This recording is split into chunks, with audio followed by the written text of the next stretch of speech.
Hi, how you doing? Justin here. Welcome to IM-133, where we're going to be checking out how to do one-finger guitar solos.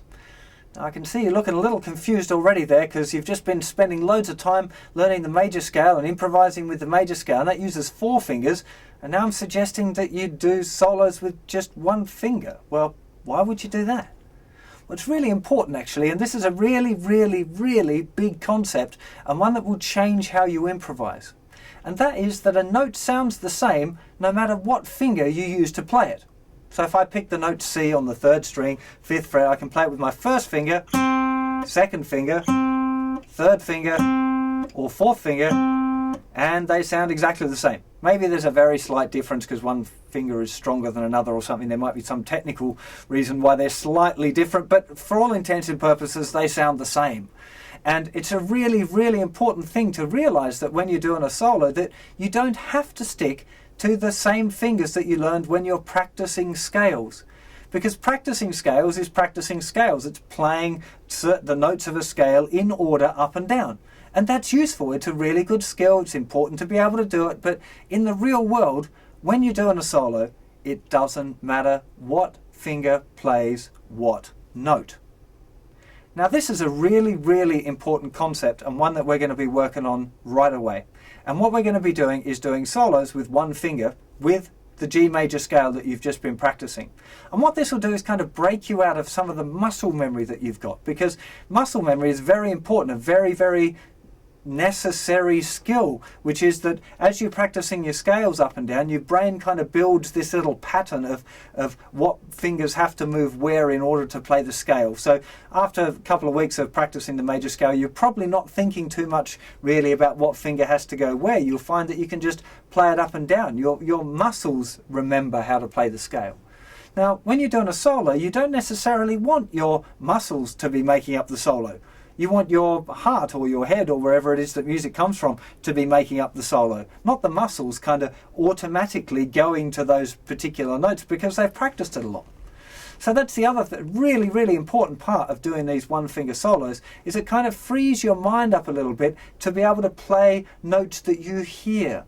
So instead of just your fingers automatically going to the same old notes that they always do, that you can kind of start to really listen to what it is. And a lot of the physical restrictions between notes have disappeared, where it might have been awkward using a particular fingering to go, you know, on the G major scale, going from the 5th fret of the 3rd string to the 5th fret of the 2nd string, using your little finger. It's kind of difficult. It's just awkward to, you know, it's possible, but you probably wouldn't naturally do that. But suddenly, if you're using just 1 finger, those kind of restrictions have gone away because they're all as awkward to change to as the others, you know.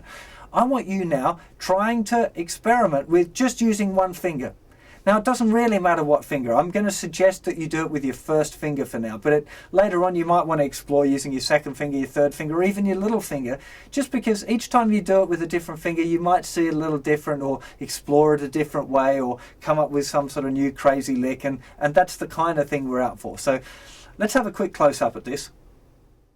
The first thing is, using scales the traditional way, with a normal fingering, it's very easy to think in what we call linear playing, so kind of playing up and down the scale, because that's what the fingers are used to doing. So the big deal here, the thing that you want to think about is you know, jumping across strings. Look, you know, trying to remember where the dots are. Imagine that you kind of had all of the dots drawn on the neck where you could put your fingers from playing the scale, and then just you need to start playing it a bit like this, maybe to start off with, and just getting used to the scale.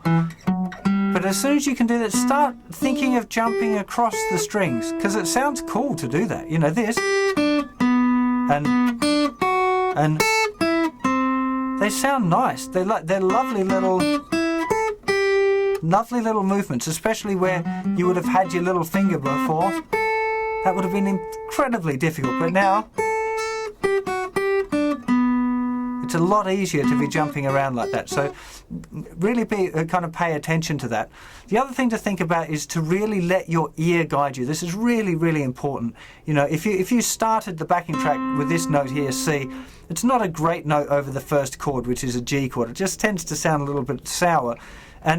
But you will find that if you move back straight away to the note B, it sounds cool. So what you want to do is, if you play the note C, your ear goes, that note sounds a little bit funny over the backing track, better move to a different note.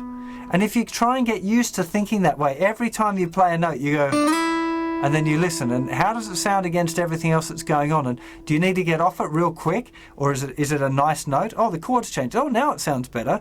Just really try and keep your ears open to what you're playing so you hear the effect of the notes that you're doing with the chord shapes. Now, once you're playing with one finger, one thing that you might like to muck around with a bit is sliding. So you find that if you play a note and then hold the finger pressure down and slide it up to the next scale tone, that you should be able to keep the note going. And back. Sliding back's a little bit more difficult. You can do that. Let's just pick, slide, slide again. It's a nice little movement. Faster if you want. Now you can also remember that you can slide, yeah, because these three notes are in the scale, aren't they? So you could slide from this note to this note, back to that one. That's a nice little movement to do. So have a little bit of a play around with slides, jumping across strings, and most importantly, listening. I know you're going to have a whole lot of fun doing one-finger guitar solos. It's a really interesting way to start exploring improvising, exploring the scale shapes that you've learned and turning the scales into music, which is really what it's all about. And it's that kind of the listening part that turns the scales into music. The other technical stuff, jumping the strings and that kind of thing and doing slides isn't going to make it more musical, but the listening will. That'll make a huge difference. If you learn to listen and not just let your muscles take over when you're doing some lead guitar, that'll really change things. Now, it's important to be aware that in the real world, like when you're really doing a guitar solo, you wouldn't play probably with one finger. You'd play with a mixture of sometimes using the scale, sometimes using one finger, sometimes using a couple of fingers. But the important thing is to remember that you're not kind of confined by the fingers that you use when you're practicing a scale. You can use whatever fingers you like on whatever notes you like. And you should still practice doing scales because it's important to be able to do that. It develops your technique. And sometimes you might want to play a scale nice and quick, going whatever. You know, that's important. It's a good skill to have, but don't let it be the be-all and end-all of it. Really try and make the music come through and listen to what it is that you're doing. So hope that brings you lots and lots of fun, and I'll see you for another lesson sometime very soon. Bye-bye.